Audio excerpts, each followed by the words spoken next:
Welcome to the Love Overwhelming podcast, where we believe when people are supported, that hope is developed. And that hope guides people in the next step in the recovery and life's journey. Thank you for being here today with me. I'm your host, Chuck Hendrickson, Executive Director of Love Overwhelming. Over the years, we have operated severe weather shelter. Many of those years has been without funding whatsoever, and some of the years we've had a little bit of funding. Going from the 2018 into 2019 cold weather season, we had a little bit of funding, but ultimately we're applying for funding through the county and through the city. During that time, we had a cold snap that was for 31 nights straight where we were open. We were averaging over 50 people a night coming in. We had several people that were in wheelchairs and many that were very, very vulnerable, that we were thankful to be able to offer them a space out of the severe weather. However, we had zero funding and needed to shut down after both the city and county denied our funding request. At that time in 2019, around March, I was approached by the Kelso Longview Ministerial Association, who said that they wanted to come up beside us and help and support our endeavor in severe weather shelter. From that time, we had several opportunities to move forward, and we operated a severe weather shelter in 2020 that was, without a doubt, the most successful severe weather shelter season that we've had. We were able to serve over 131 individuals. We got many people that were able to access permanent housing and other needed support services. So this is part one of three. Our conversation was so big and so broad, we had to break this up. So this is part one of part three of my conversation with the severe weather shelter directors from the Kelso Longview Ministerial Association. Hope you enjoy. Thank you all for being here with me today. We're just going to go through some introductions. We want to see who we're talking with the Kelso Longview Ministerial Association that helped start the severe weather shelter here in 2019 going into 20 at the First Christian Church here in Longview. So if one of you guys just wants to start, tell us who you are, and we'll go from there. I'm Pastor Liz Carney. I'm one of the pastors at Longview Presbyterian Church and part of the Kelso Longview Ministerial Association. I'm Father Nick Mather. I'm the priest at St. Stephen's Episcopal Church here in Longview, Washington, and also part of the KLMA and part of the team that got shelter going this winter. I'm Allison Maddox. I'm the pastor at Longview United Methodist Church. I'm one of the KLMA board officers and part of the team that helped with the shelter this past winter. I'm James Dieter, pastor at Renewal City Church in Longview, also a member of the KLMA board and a part of the effort in getting cold weather shelter going this year. All right, and I'm Phil Rushton, one of the pastors at Longview Community Church, and I was glad to be a part of this team helping get shelter going this winter. Thank you all. One of the things that I want to talk about, and I'm really curious for you guys to share about, is when you got involved. All of you at some point have volunteered with us. Phil volunteered with us back in Kelso at the shelter there. A long time ago, he's been with us. So if one of you guys just want to talk about the 2018 and 19 and the shelter got shut down and when you guys started to get involved, that would be great. I'll hand it over to you. Sure, yeah, I can kick off. Yeah, it was great being involved with Love Overwhelming back in the day, and then my wife and I had twins, and I had to step out for about a year just because we didn't sleep for a year. But yeah, I just really wanted to re-engage this last year because I know that one of the things was that there was a gap. There was a need for some support for a bigger network to come around cold weather shelter. And we're just so grateful for LO stepping in and doing a lot of this hard work. And we just realized as churches that this was something that we needed to come alongside and be a part of and to support and be part of this bigger network for the community to help do this together. Yeah, and I can speak a little bit to what happened in that 2018 to 19 shelter experience. I remember more watching from afar. I had of course heard of Love Overwhelming and the incredible way that you all had been standing in the gap for so long, holding a torch for this really vulnerable community and providing safe spaces for them. And in watching that shelter season, I remember, I think there was something like 32 consecutive days of severe weather, which is very unusual. I remember you telling us since then that typically it's maybe like 6 to 9 days in a row of shelter opening at kind of the longest before that, but this was a particularly cold and severe winter. And as part of that process of operating the shelter for over a month, the funding was running dry. I remember the Love Overwhelming applying for funding that was already allocated in the city and the county for severe weather and emergency services. And I remember them being denied that money by the city of Longview, which is one of the moments when I first started paying closer attention and getting more involved. To be honest, a lot of my involvement came at first from a great deal of anger, watching the community's response to all of you reaching out for that kind of support and not receiving it, even though you were already doing the work. But what started out as anger for me started to turn inward when I realized, well, what am I doing? What skin in the game do I have to start getting involved in this work and providing more support, like Phil was saying, to gather around what you all have always been doing. And so a group of us in the KLMA started having some conversations about our frustration with the fact that the city had not released that funding and the shelter had to actually close too early while it was still cold. And there was conversations happening around that frustration that eventually led us to say, well, what are we doing as the church to come around this ministry and support it in a way that would allow it to be successful in the long term? And so I remember we gathered together a group of pastors from the KLMA to start having these conversations, to just start dreaming about what could this look like? What kind of support could we offer? And that led to conversations about, do we have someone's church building within our association of churches who might be willing to host this? Can we gather together people to do fundraising so that we're not totally dependent on city and county funding, but that we can provide some support financially? How can we come around and provide more volunteers and access to a greater pool of people who can provide the ongoing support that this work really requires to be successful throughout the winter? And it was a lot of work, and it was also a really exciting partnership to see people from all around the community. I think at one point I counted, and we had over somewhere about 16 separate congregations represented in the work that we were doing. Whether that was an individual pastor from that congregation who was involved, or volunteers from that church, or, people using their church vans to come pick up guests from shelter in the morning and get them where they need to go. There was just a huge outpouring of support from a lot of different churches that I think made this year really successful.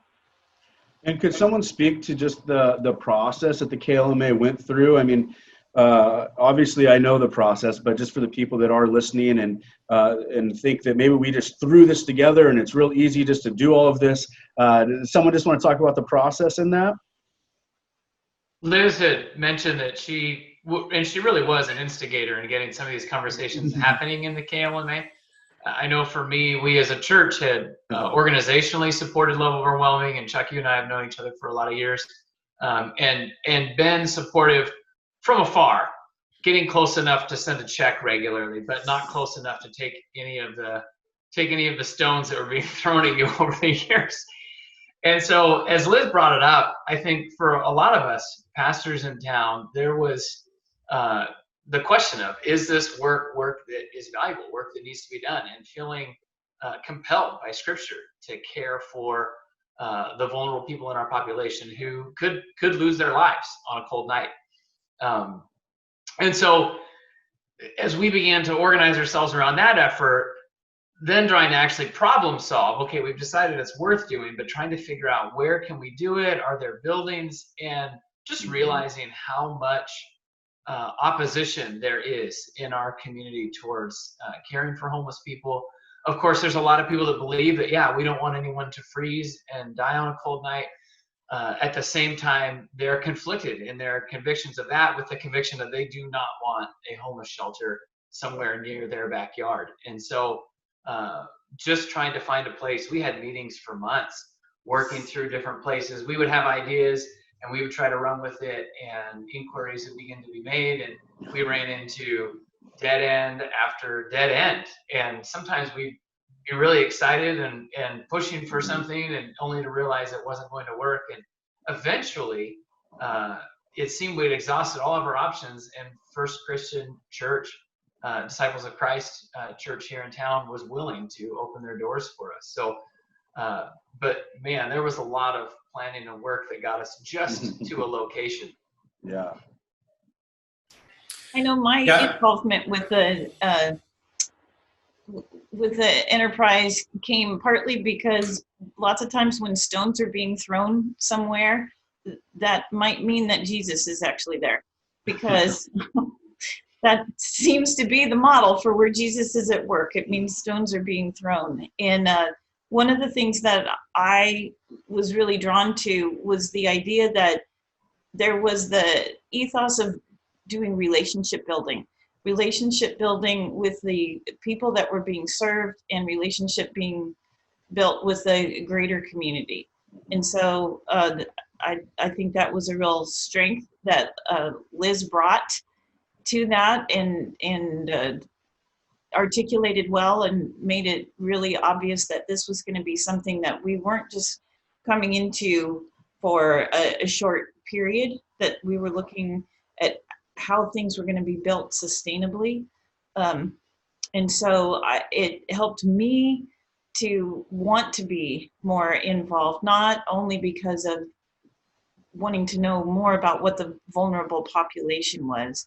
I sort of eased into it through the Baird House in some ways, that was being held at St. Stephen's that first winter, and then hearing lots of scuttlebutt in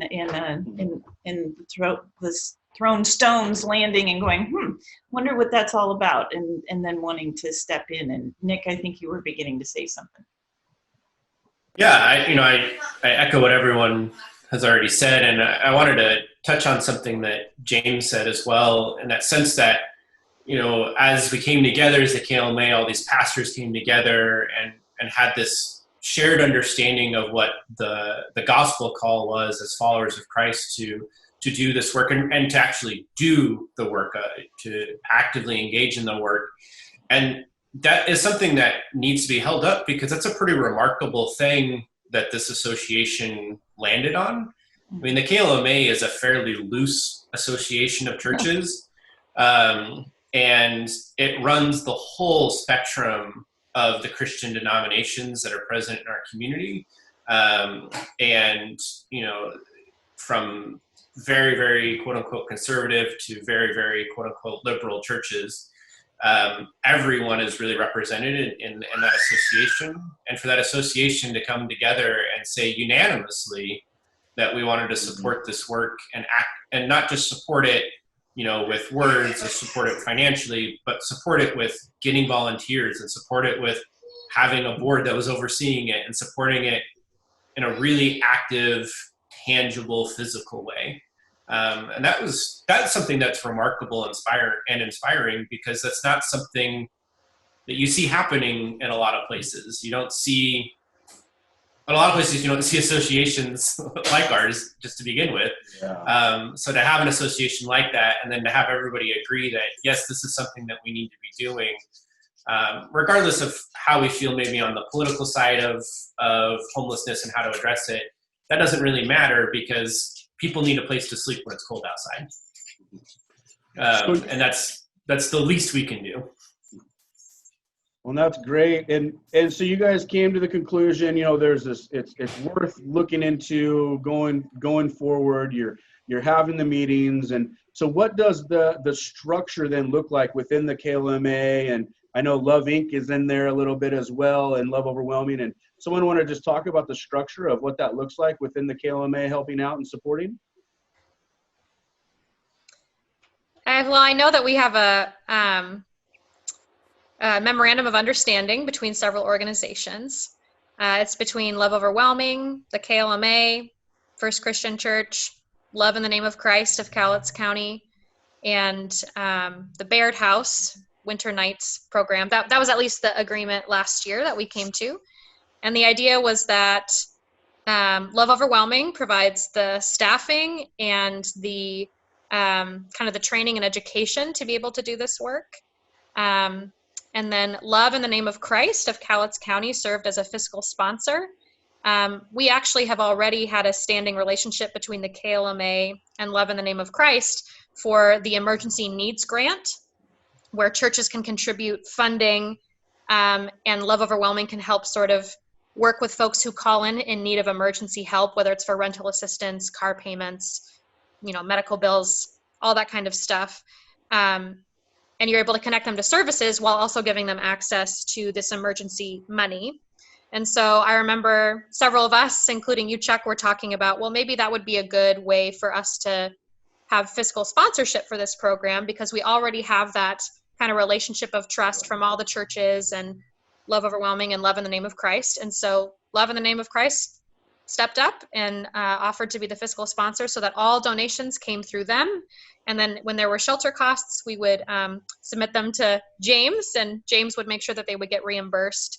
And I thought that was a really unique and special way to go about bringing in the fundraising. It sort of gave a central place that the community could say, yep, this is where our dollars are going. We know that they are being spent on shelter costs to make this happen. And I know that actually, I think it helped to build some momentum too. I think people in the community felt like by giving my money in this way, I'm having a direct impact on making sure that people don't die outside during the winter. So that was an important part of the structure that came together. And then really, as pastors, going to our congregations and finding things like volunteers and whipping up some more support that way. And I mean, all of us were there at different moments, whether we were walking the grounds at 5 a.m. or, helping out with all kinds of going to the store to pick up shelter-related items. And there was a really, I think as Nick was saying, there was a really deep investment of actual labor from us, and then obviously our incredible pool of volunteers that we were able to support. So, well, and then there were things like, getting the First Christian space ready. I have all these memories of James and Eli being up on ladders and getting the floodlights in place and making sure that smoke detectors were where they needed to be. And what would happen is a need would come up, and now we have this huge pool of people, and we say, who can meet this need? Let's make it happen. And that's, to me, part of what was really inspiring about this was people weren't looking at what they had and saying, oh, I'm lacking this. It was, okay, here's what I do have to offer, and I will offer it because I see all of my siblings in Christ doing the same thing. So. Yeah, I think in the initial stages there was an acceptance of the reality that homelessness is our problem as a community that we need to fix together. It's not one city's problem. It's not one neighborhood's problem. It's a problem that we collectively have. And then there was a willingness on part of lots of churches and organizations. And then as we moved on, municipalities and civil servants, of we're going to work together to solve this problem. And the willingness to work together provided a network of relationships and resources that was able to cover different needs that would come up. It also created a framework where I think people in the community who historically had felt like there was no way to troubleshoot or no way to address things that weren't going well, they maybe felt like they had ways to do that, and the relational credibility of the KLMA and as an organization, but then I think the people involved in it too, just was really helpful in terms of making the whole thing successful. If you could convince people that they were a part of making it happen, then they tended to kind of be on your side and give you the benefit of the doubt when things weren't going great. It was like, yeah, we're all in this together. And so it, for me, one of the most valuable things of the whole experience was getting to, for the first time in my life, I've been doing ministry in our community for over a decade, feeling like we were really in it together and getting our hands dirty together and dodging stones together. And it was a pretty amazing collaborative effort.